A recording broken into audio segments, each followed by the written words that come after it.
The security cameras in the abandoned Westfield shopping center show me walking the corridors every night at 2:17 a.m., but I've never been inside this building in my life. I'm an urban explorer who documents forgotten places like empty factories, closed hospitals, and defunct shopping centers. Over 3 years, I've built a reputation for finding interesting locations and capturing photographs that tell stories of these abandoned spaces.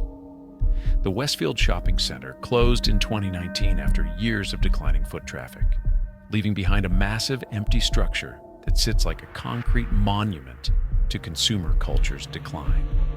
I'd planned to explore it for months, researching its history, studying floor plans, and determining safe entry points. The mall opened in 1987 with over 150 stores, a food court, and anchor departments that drew customers from 3 counties, but gradually lost tenants to online shopping and newer developments. My interest in exploring the space was purely professional. I wanted to document how nature and time reclaim these artificial environments, photographing the slow transformation from commercial hub to modern ruin.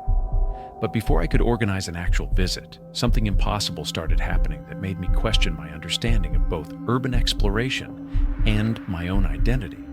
3 weeks ago, I received an anonymous email containing security footage from inside the abandoned mall, showing a figure who looked exactly like me, walking through the empty corridors in the middle of the night. The timestamp showed 2:17 a.m. on a Tuesday when I had a clear alibi. I was at home grading papers for the night classes I teach at the community college, with my roommate present to confirm my whereabouts.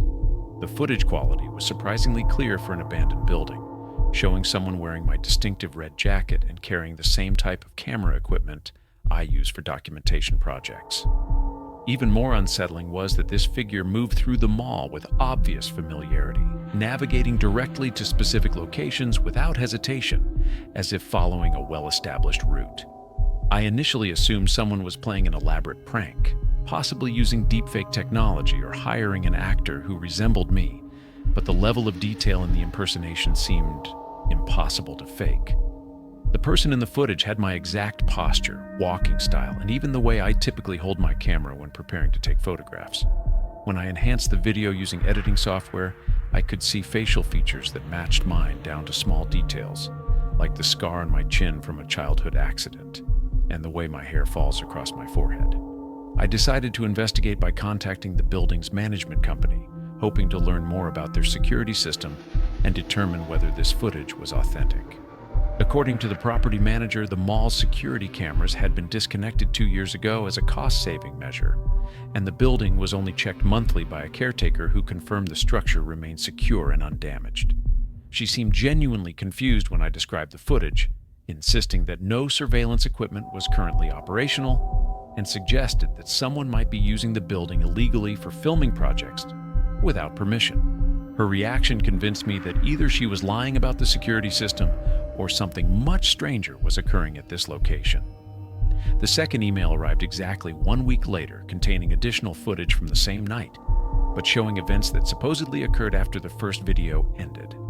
This time, the figure who looked like me was examining specific storefronts with intense interest, particularly a former electronics store and a closed bookshop, taking detailed photographs of areas that seemed completely unremarkable in their current empty state. What made this footage even more disturbing was that I recognized several of the camera angles and composition techniques as matching my own photographic style, as if someone had studied my work extensively and was deliberately mimicking my approach to documenting abandoned spaces. The metadata embedded in the video files showed they were created using the same camera model I own, with settings and timestamp formats identical to my own equipment configuration. If you've been involved in urban exploration and noticed unexplained footage of yourself in locations you've never visited, please like this video and subscribe. I'm starting to think this phenomenon might be affecting other explorers in our community, and we need to document these incidents before they escalate into something more dangerous. I started researching the mall's history more, thoroughly looking for any unusual incidents or unexplained phenomena that might explain what I was experiencing. What I discovered was deeply unsettling. Between 2020 and 2022, 6 urban explorers posted about strange experiences at Westfield. including encounters with other explorers who knew their personal details despite being strangers. Several found their own photography equipment inside the mall that they'd never left behind. One photographer named Marcus discovered a memory card containing hundreds of images from his perspective, showing explorations he had no memory of conducting. Another explorer found detailed floor plans annotated in her own handwriting, despite never entering the building. These accounts were scattered across different forums, suggesting people weren't connecting their experiences to a broader pattern. I decided to visit the mall in person, hoping to solve the mystery and determine whether someone was orchestrating an elaborate hoax involving multiple members of the urban exploration community. I arrived at the Westfield Shopping Center on a Thursday evening around 11 p.m., planning to spend several hours documenting the space and looking for any evidence of recent activity or security equipment that might explain the mysterious footage. The building was easier to access than I'd expected, with several entry points where vandals had compromised the security barriers over the years since closure. Once inside, I was struck by how perfectly preserved many areas appeared, as if the mall had been abandoned just days rather than years ago. Store gates were intact, directory signs remained clearly visible, and even some decorative elements like planters and seating areas showed minimal deterioration. As I began photographing the main concourse, I noticed that the lighting seemed much brighter than it should have been for a building without active electrical service, and I could hear the faint hum of ventilation systems that supposedly hadn't operated since the closure. The most unsettling discovery came when I reached the electronics store that had featured prominently in the anonymous footage I'd received. Inside the empty retail space, I found a tripod set up in the exact position where the mysterious figure had been photographing, with a camera memory card attached to a note bearing my name and handwriting. The memory card contained images I had no recollection of taking, showing detailed documentation of my current exploration from angles and perspectives that would have been impossible for me to capture alone. The timestamps on these images showed they were created while I was actively walking through the mall, but from positions where no one else was present.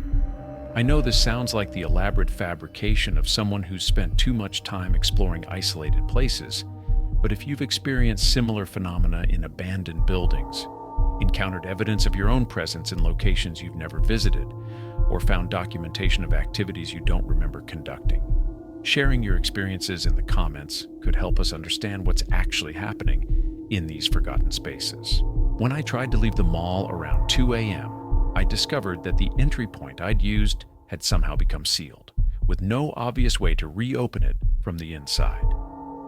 After searching for alternative exits for nearly an hour, I found myself back in the main concourse, where I encountered another figure wearing my red jacket and carrying identical camera equipment. This other version of myself seemed surprised to see me, but not alarmed, as if such meetings were routine occurrences. We stood facing each other for several minutes without speaking, both apparently waiting for the other to explain the situation, before he simply nodded and walked toward the electronics store where I'd found the memory card.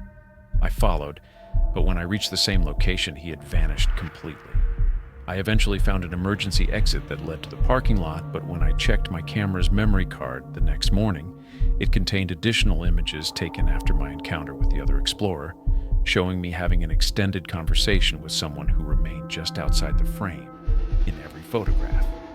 The most disturbing aspect was that these final images were timestamped at 2:17 a.m., the exact time that the original security footage had shown me walking through the mall, even though I was supposedly encountering myself for the first time.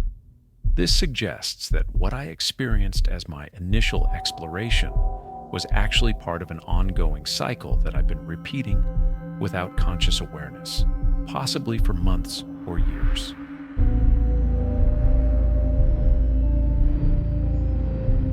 The maintenance logs for the underground tunnel system show work orders completed by employees who were never hired, but their repairs are real and the infrastructure keeps functioning perfectly. I'm a civil engineer working for the Metropolitan Transit Authority, responsible for maintaining the vast network of service tunnels, utility corridors, and abandoned subway sections that run beneath the city like a hidden circulatory system. It's specialized work that requires security clearance, detailed knowledge of century-old infrastructure maps, and the ability to navigate miles of underground passages that most people don't even know exist. Over the past 5 years, I've become one of the go-to experts for complex repairs in the deepest sections of the tunnel network, areas that were built in the early 1900s and have been modified, expanded, and partially forgotten through decades of urban development above ground. What started bothering me wasn't the usual challenges of working in confined underground spaces, but the growing evidence that someone else has been performing maintenance work in areas where I'm supposedly the only authorized personnel. 3 months ago, I was assigned to inspect a section of abandoned subway tunnel that hadn't been accessed by official crews in over 2 years, according to our digital work order system. The area required special permits because it connects to active water mains and electrical conduits that serve downtown office buildings, making any unauthorized access potentially dangerous to both the worker and the infrastructure above.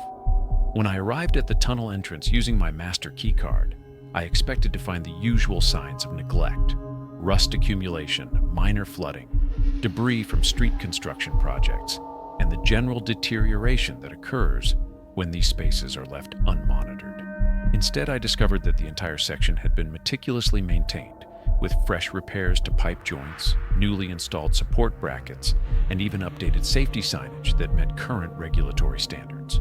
The work quality was exceptional, showing the kind of attention to detail and technical expertise that takes years to develop in this specialized field. But according to our personnel records, no maintenance crews had been scheduled for this location, and the tunnel access logs showed no entries for the past 24 months. I documented everything with photographs and submitted a detailed report to my supervisor, suggesting that either our record-keeping system had serious gaps or someone was performing unauthorized work in the tunnel network.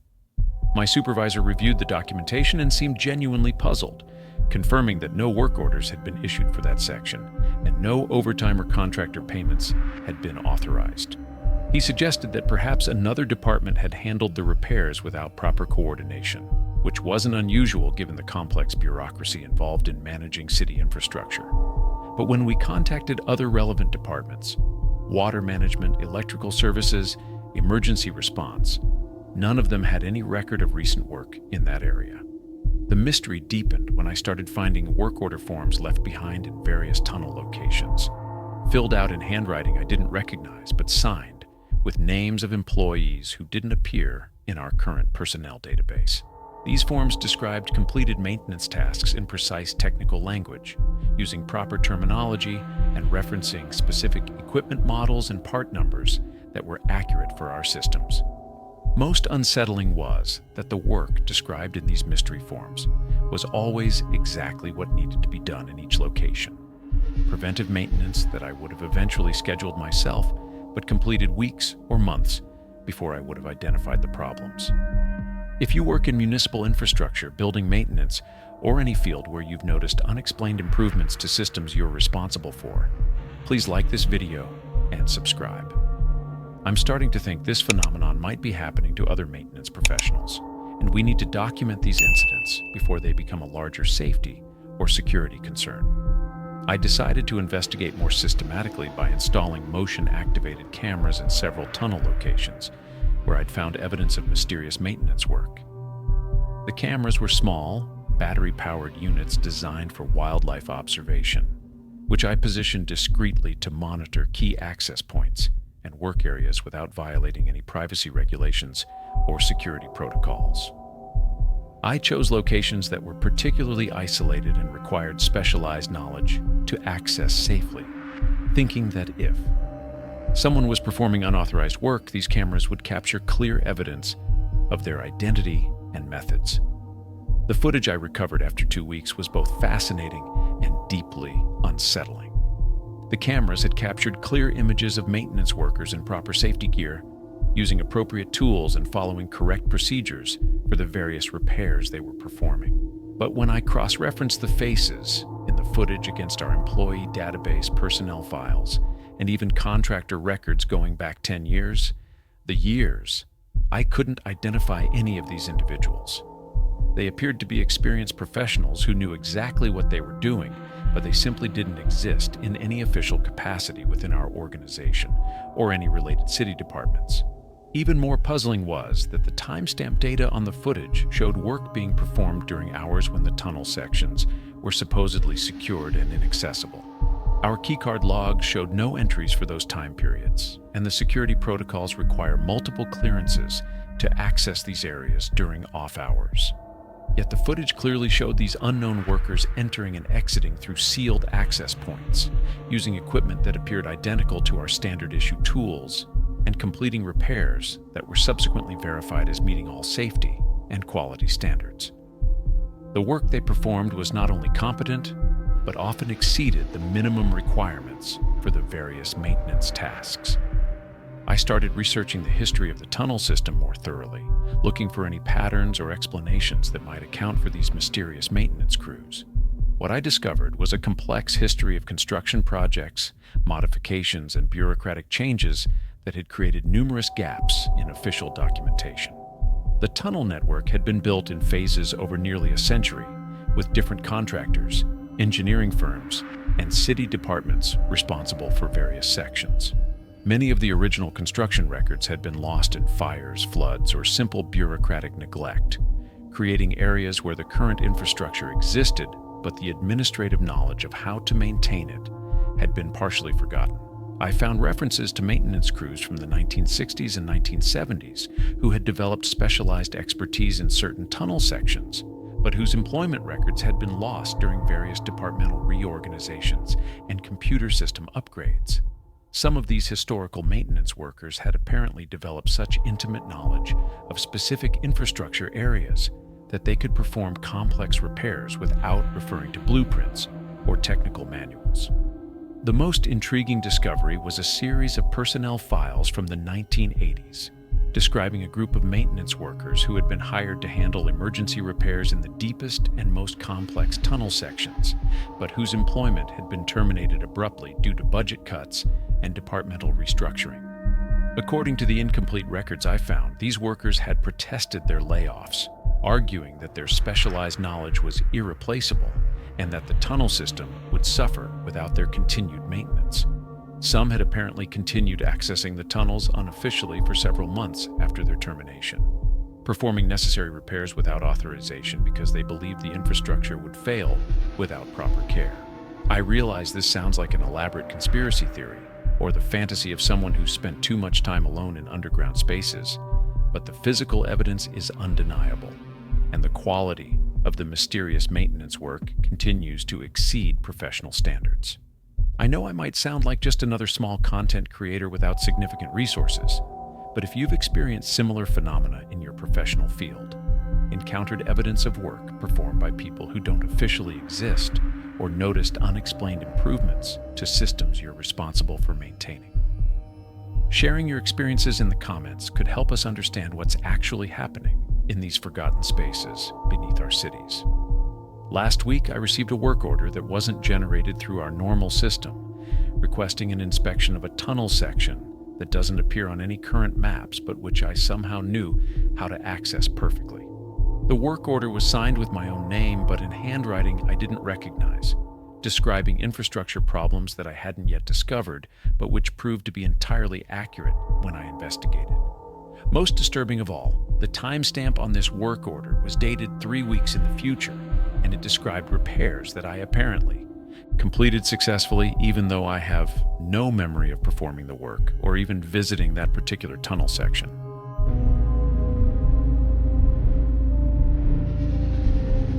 The music box in my grandmother's attic has been playing melodies that won't be composed for another decade, but I only discovered this after I started recording the songs and researching their origins online.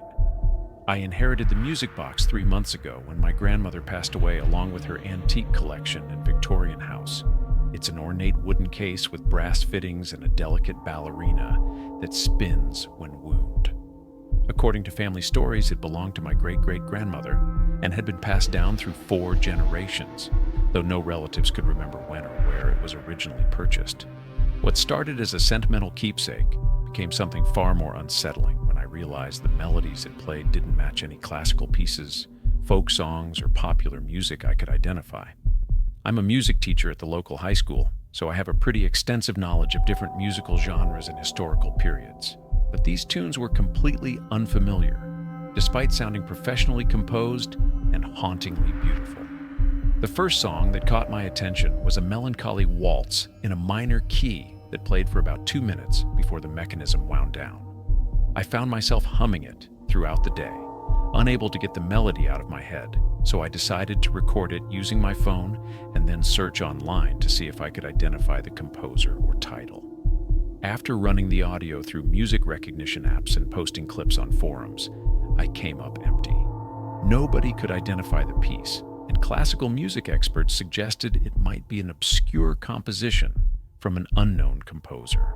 But then something impossible happened that made me question everything I thought I knew about this family heirloom. While browsing social media 2 weeks later, I came across a video of a young pianist performing what she claimed was her original composition, a piece she'd just finished writing for her senior recital.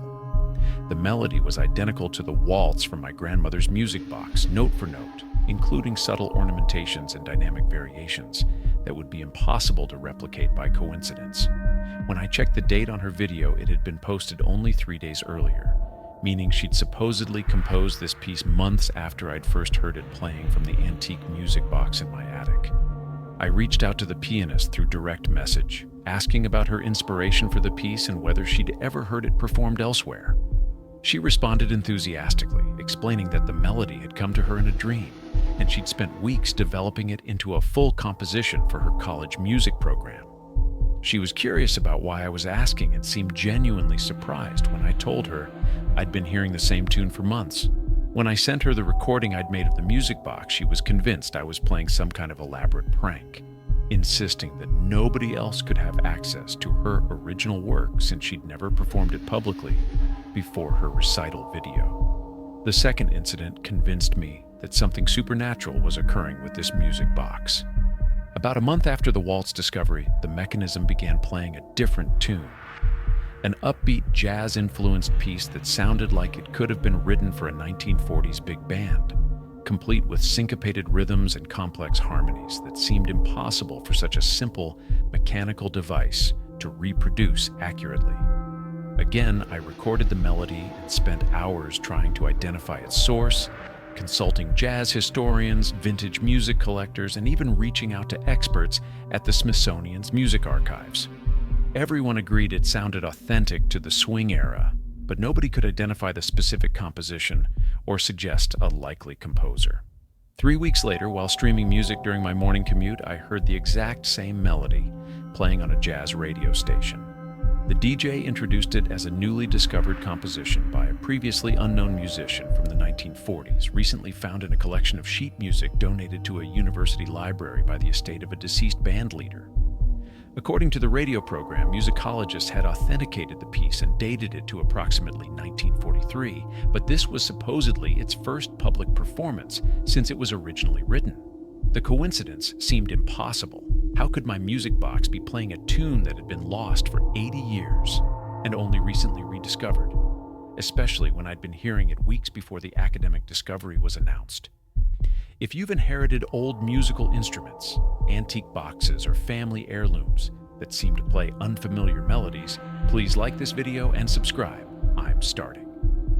To think there might be other people experiencing similar temporal anomalies with vintage musical items, and we need to document these incidents before they escalate further.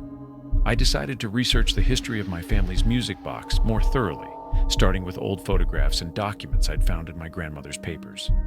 What I discovered was deeply unsettling. The music box appeared in family photos dating back to the 1920s, always positioned prominently on mantels or side tables, suggesting it held special significance for previous generations. But in several images, I noticed family members gathered around the music box with expressions of concern or fear rather than the joy you'd expect from a cherished musical keepsake. One photograph from 1931 showed my great-grandmother standing next to the music box with a look of genuine distress, while other family members in the background appeared to be covering their ears or turning away from the device. I found a diary entry from my great-aunt, written in 1954, that mentioned the music box playing songs that haven't been born yet, and described how it would sometimes activate on its own during the night, waking the entire household with melodies that seemed to predict family tragedies or significant life changes. According to her account, the music box had played a funeral dirge 3 days before my great-grandfather's unexpected heart attack, and had produced a lullaby version of what later became my grandmother's wedding song 2 weeks before she even met my grandfather. The diary entries suggested that several family members had tried to get rid of the music box over the years, but it always found its way back to the house through mysterious circumstances, showing up in antique shops where family members happened to be browsing, or appearing in estate sales of neighbors who claimed they'd never owned such an item. My great-aunt wrote that the music box seemed to choose its own owners within the family, gravitating toward women who were going through major life transitions or emotional upheavals. As I continued investigating, I discovered that the music box's prophetic abilities extended beyond just predicting future compositions. It began playing melodies that corresponded to significant events in my own life, weeks or months before they occurred. In late October, it played a triumphant march that I later heard at my school's graduation ceremony in December, when I was unexpectedly promoted to department head. In November, it produced a melancholy love song that turned out to be the same tune my ex-boyfriend had been working on as part of his attempt to win me back, a song he claimed he'd written specifically for me, but which the music box had been playing for weeks before our reconciliation conversations began. The most unsettling incident occurred last month, when the music box began playing a complex orchestral piece that seemed to shift between different emotional themes. Sections of joy mixed with passages of deep sorrow, triumphant moments followed by ominous minor key progressions. The melody was unlike anything I'd heard before, spanning nearly 10 minutes and requiring me to wind the mechanism multiple times to hear the complete composition. I recorded the entire piece and spent days trying to analyze its structure and meaning.